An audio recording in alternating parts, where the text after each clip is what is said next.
Hello everyone. Hello everyone. Hello. Good morning. Ahoy. Hello everyone. Good morning. Kalimera. Good morning. Dzień dobry. Hello fellow Europeans. Hello everyone. Buongiorno a tutti. Ladies and gentlemen. I'm very lucky and very proud to be here with you, to be able to exchange our views and ideas with you young Europeans of the same age as us. We'll be able to discuss all of the subjects which are at issue for us. Thank you. We're solemnly taught that it is imperative for us young leaders to raise our voices and actively pursue our ambitions. Being at a pivotal standstill, our generation must promote equality, freedom, justice, and democracy.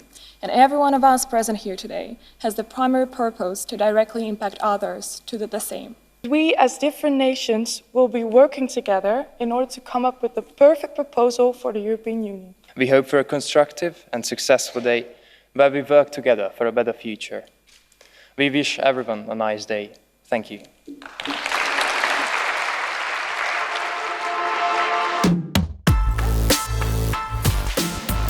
I'm from the part of Belgium where we have our own language, of course, and I come from the Socialist and Democrat group in Parliament. There are 7 groups in the Parliament, and I come from the group of the S&D. I actually focus on 2 particular issues. There are 20 different committees, and I am actually a member of 2 different committees, and one is Cooperation for Development, working with the southern half of the country and of the planet, rather, and also agriculture. Now, I think I've spoken enough, because I'm here to hear from you. I want to hear your comments and try to answer any questions you might have. So thank you very much for welcoming me. Well, I want to ask if we have to worry about the new virus, the coronavirus, and what are the measures that EU is currently taking? Votre question est pleinement d'actualité. It's a very topical question. Yes, I do think we should be worried about the coronavirus because, like any disease or any virus, which actually has given rise to over 2,000 deaths to date, we do need to react. Now, there are a few cases in different countries. It's not very, very widespread, but I think we do need to take it very seriously. I think the health authorities in every country does take it seriously. But I must say that when there's a problem on the globe, it's not necessarily something that can be resolved at European level. And I think that here this is an issue because there is coordination that can be carried out at European level, but it's more a national issue. It's national health systems that have to react to this, and also the World Health Organization, and that's where the responsibilities lie. So it's a bit like school. When there's a problem in society, whether it's a problem of violence or whatever, people say, oh, the school should actually deal with this. And with Europe, it's a bit the same. When there's a problem around the world, people say, oh, what's Europe going to do? Europe cannot necessarily act in these areas which are still national mandates and national responsibilities. I think all of our national authorities are taking this question very seriously because there are efforts to repatriate citizens. I know that's been the case for France and Belgium and other countries. They've repatriated their nationals. They've been put into specialist hospitals, or they've been kept in quarantine. To try and see whether they have been affected or not. The Chinese authorities too are being more transparent than they were in the past. The doctor, of course, who discovered the virus and who's since died, was actually badly treated at the outset, which is a bit unfortunate. He was threatened, I think, when he first actually spoke of this, but he tried to help the first clients and the first patients, and since then he has, of course, succumbed to the disease. But I think China has changed since 2002 when SARS came out, when we had similar difficulties, but they've taken things much, much more seriously. They built a hospital in 10 days. They put they isolated the whole city of Wuhan, where the disease really first originated. So I think that there have been huge efforts being made. We're going to have to try and actually clamp down on this as quickly as possible because it is a very serious question. I would like to ask, how can the European Union protect the borders of its European country and its rights against exploitation from other countries? La devise de l'Europe, c'est être unie dans la diversité, ce qui est très vrai. Europe, of course, is united in diversity, but it also means that when there are external threats to a country, we have to be prepared to defend the countries of the Union. And that is precisely why I was making the point I did earlier on. I've never been a convinced Atlanticist. I think that NATO was useful in the past, but with Donald Trump now and the way that he runs the United States, I have to say, it's made me start to think that we ought to be able to defend ourselves. Now, you're from Greece.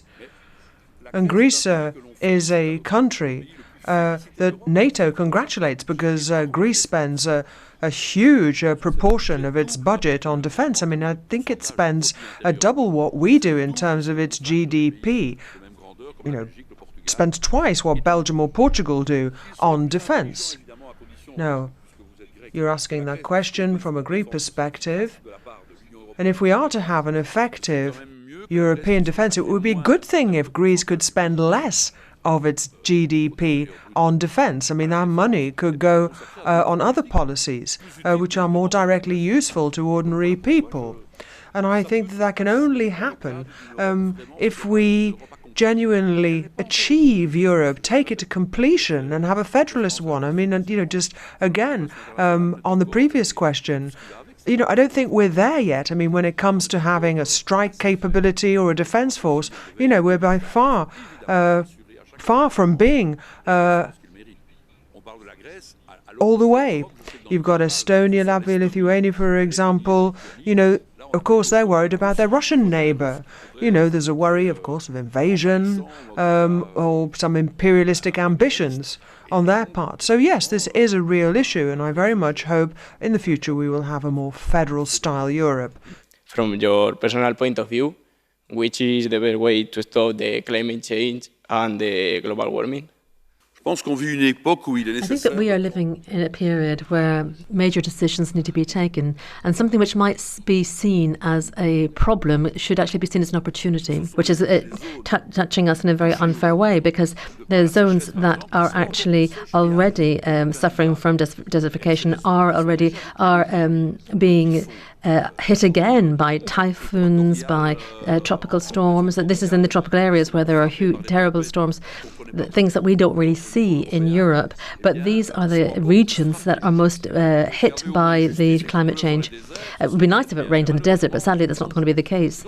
So I think we've got to take all of these issues very seriously, and we've got to deal with the climate change issues. And it's also connected to many other issues, such as migration. Today, we have had a problem in Europe in terms of the welcome that we give to immigrants and the lack of solidarity in the Commission, which is, of course, headed up by Mrs. von der Leyen right now, but was actually under Mr. Juncker in the past. So the Commission and the Parliament decided that we should actually make sure that if immigrants came into the country, they should be spread out to different countries. But the countries themselves did not want this. Some governments actually refused to accept their quota, their share of immigrants. But let's go back and look at where the problem arises. It's a question of climate change and also immigration. The African continent is going to see its population double very quickly. And if the desert areas become even more deserted, and if it becomes difficult to live in that continent, we're not going to have 2 million candidates for immigration coming from Syria. We're going to be having tens and hundreds amounts of those figures who are coming from zones where they simply cannot live. And we're not talking about political problems where the political regime make it difficult for people to live. We're talking here about climatic changes where people simply cannot actually live in certain zones of the world. So your intelligent investment would take a different slant. So we need to ensure that governments actually help to promote this type of sustainable investment. We need to make sure that we have wise decisions taken to make sure that there is a proper balance between the economy, because we need to have economic development. We do need to have a functioning economy. I and many of my colleagues are very, very keen to have social welfare systems and social benefits. But to have those benefits, you need to have an economy that works to provide that wealth. And so we need to have clever, intelligent economic decisions. I mean, we should be aware of these challenges. We should know that decisions taken, the right type of decisions, will give us the right results. We're talking now about the Green Deal, the new Green Deal introduced by Madame von der Leyen, and I'm hoping that they will have the wherewithal to invest in the Green Deal and be able to get the European economic engine working again, so that we can ensure that development that we are financing is more sustainable both here and in other countries in the south of the planet. We should try and also make sure that our policies are consistent with what we're saying, because I used to work in the Agricultural Affairs Committee, and I know that we produce milk. We produce so much milk in Europe that we can never get through it, and yet we have countries in Africa who are producing at much, much lower costs, and yet we can't buy from them. But so there are a great number of contradictions that we need to look at, and that's one of the greatest challenges today. Our first proposal is to tax companies and corporations that use fossil fuels, as well as the use of fossil fuels in itself. We want to use the taxes raised to invest in the development of renewable energy. We want to develop a way of storing the energy that has been produced to use it for the future. Our second idea that we have discussed was to enforce the protection of bees. Bees are crucial components of our ecosystem, and they pollinate our plants for food, and they're dying out. Many people have misconceptions about bees, that they will sting you, but they only do if provoked. We aim to take measures to protect the species by banning harmful pesticides that are killing them, and to educate people about the good things about them. This brings me on to my next point, to educate people about the climate situation. We must educate not just the younger, but the older generations. We must educate them about the consequences of climate change, and we aim to tax them if, let's say, for example, they don't recycle properly, they put the wrong things in the wrong bins. And our last point is to reduce the amount of plastic used. So we want cleaner oceans and seas. We were thinking about using reusable water bottles and water fountains, or biodegradable plastic bottles. For example, in the Netherlands, there are certain countries that have bottle banks. They have an extra 10 cent added on to the bottles, and if you bring them back, then you get the 10 cent back. Freedom of speech is imperative in part of democratic society, which is what separates it from other countries who often have to pay to express their opinions, sometimes with their own life. We agree that it is reckless and irresponsible to underestimate one's words. In Ireland, the country that I came from, there's been a limitation of expression of speech because of Protestant Orange Order, which have been banned in silence. I think this is a sensitive issue for most Irish people.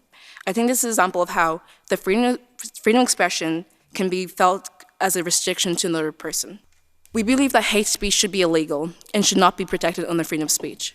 For example, terrorist content online should be immediately put down, and social media platforms should be financially punished if they fail to upheld this legislation. Another topic we raised was that if you make a financial sanction on countries, it harms the people in the country who don't have political power.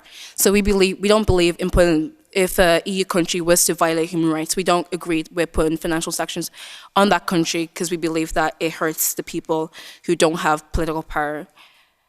We also agreed that to lower human rights violations, we should raise awareness through social media. We should send people to promote value and the He for She platform. Our first proposal is to lower the legal drinking age to 16 for alcohol under 15%. We always want what we cannot have. It is human nature. And young people will more than often find a way to get alcohol regardless of the legal age, if they really desire to. So we believe by lowering it, at least people can learn about their limits from a younger age rather than getting into serious trouble as adults, i.e. drink driving. Our second proposal is to provide more education about the risks of alcohol addiction and educate young people about how to drink safely in an effort to prevent addiction and alcohol-related injuries and other serious ailments such as liver damage. Our third proposal is to legalise cannabis.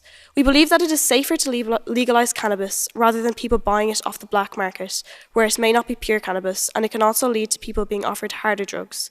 We cannot stop people from getting drugs, but by legalising it, at least we can regulate it and gain more control over it. As I said before, it is human nature to want what we cannot have. Our final proposal is to educate young people about social media addiction. Many of us spend far too much time on our phones and on social media, and we believe we need to spend less time on our phones, and we need to make people aware of how addictive it can be. We cannot take people's phones away from them, but we can teach them about how it can be unhealthy to spend the majority of our time on our phones and on social media, as it can lead to antisocial behaviour. We discussed the euro currency being implemented as compulsory in member states. We have decided that this would be something that should definitely be addressed in the future, but it shouldn't be the top of the list. Our main and definitely most prominent point should be education. Almost every, if not all, the individual groups we sat up mentioned that the education on Europe and what it is insufficient and that it needs to be better. We decided that we should provide financial support upon member states to better their educational programs. We noted that in order to be united, we must be educated. Through education comes power. We would also like to mention that we absolutely acknowledge climate change and the migration crisis during our debate. We noted that we wish to create a Europe in which immigrants feel free to work and thrive in our member states. We also noted that climate change is urgent and a violent threat to our people. However, we appreciated that there are separate parties for these pressing issues, and thus will not elaborate these points further. We decided together that Europe should remain in allyship with America, the USA. We played with the idea of suggesting allyship with Russia, but decided against it. It was unneeded. The values held by the USA are similar to our own. They also hold immense support in events such as the threat. We decided to divide immigrants considering the economical situation.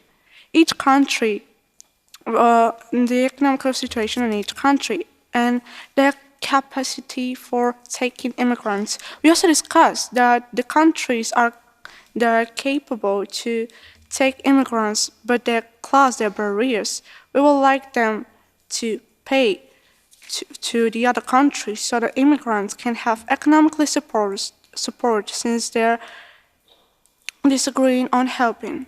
We also discussed and decided that immigrants can start by working low jobs at first, but at the same time, if they are qualified or they have a diploma in their own countries, we would like them to get education because every country has its own way of education, and we want them to have a balanced studies so they can work qualified jobs.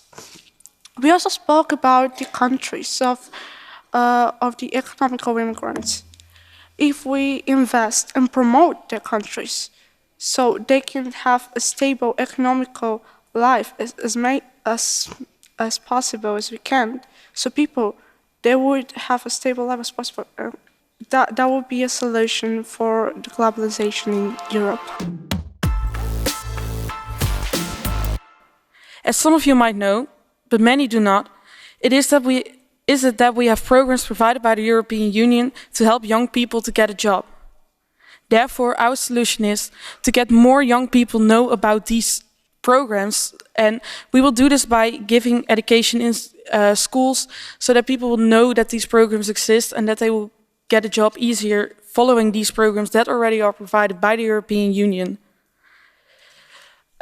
Furthermore, we discussed the importance of experience in the working field. We know that a lot of companies are asking for experience, but since we are young and in schools, we cannot get experience from work. We aren't provided by that.